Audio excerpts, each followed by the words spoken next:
बिस्मिल्लाहिर्रहमानिर्रहीम। अस्सलाम वालेकुम। क्या हाल है सबका? उम्मीद करती हूँ सब खैरियत से होंगे। मैं हूँ शौकिया हुसैन और वेलकम कहती हूँ आपको कुकिंग विद शौकिया हुसैन में। जहाँ भी रहें आबाद रहें और खुश रहें। आज कुकिंग विद शौकिया हुसैन में आपके लिए बहुत ही आसान सी और मज़ेदार सी रेसिपी लेकर आई हूँ। उम्मीद करती हूँ आपको पसंद आएगी। रमज़ान में हर घर में ये वाली डिश लाजमी बनाई जाती है। बहुत ही आसान है, तो शुरू करते हैं आज की ये आसान सी रेसिपी। यहाँ पे मैंने बॉयल्ड आलू लिए हैं, 2 कप मैंने आलू लिए। इनको ऐसे छील के बारीक टुकड़ों में काट लिया और साथ कुछ वेजिटेबल्स यूज़ कर रही हूँ। प्याज मैंने दरमियाने साइज़ का लिया था, इसको मैंने बारीक ऐसे स्लाइसिस में काट लिया है। और 1 अदर टमाटर काटा और बंद गोभी आधा कप मैंने ली है और 2 से 3 सब्ज़ मिर्चें ये मैंने पहले ही काट के रख ली थी, ये ऐड कर दी हैं। बिस्मिल्लाहिर्रहमानिर्रहीम। ऐसे आप भी पहले काट के रख लें ताकि टाइम की बचत हो।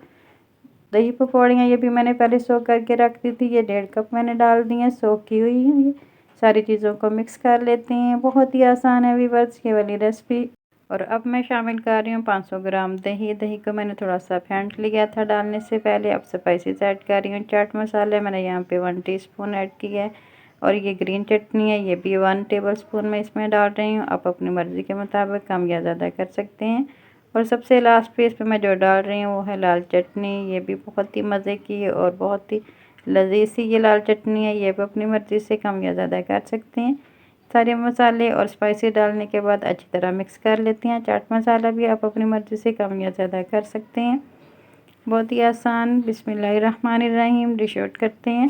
ये देखिए मज़ेदार सी हमारी आज की ये दही पकौड़ी चाट तैयार है। उम्मीद है आज की वीडियो आपको पसंद आई होगी और मुझे दें इजाज़त। हाज़िर होंगी एक नई और डिलीशियस वीडियो के साथ।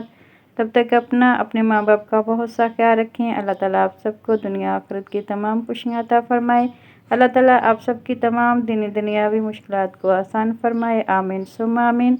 और हमेशा की तरह मेरे साथ हम आवाज़ होकर बोलें, पाकिस्तान जिंदाबाद।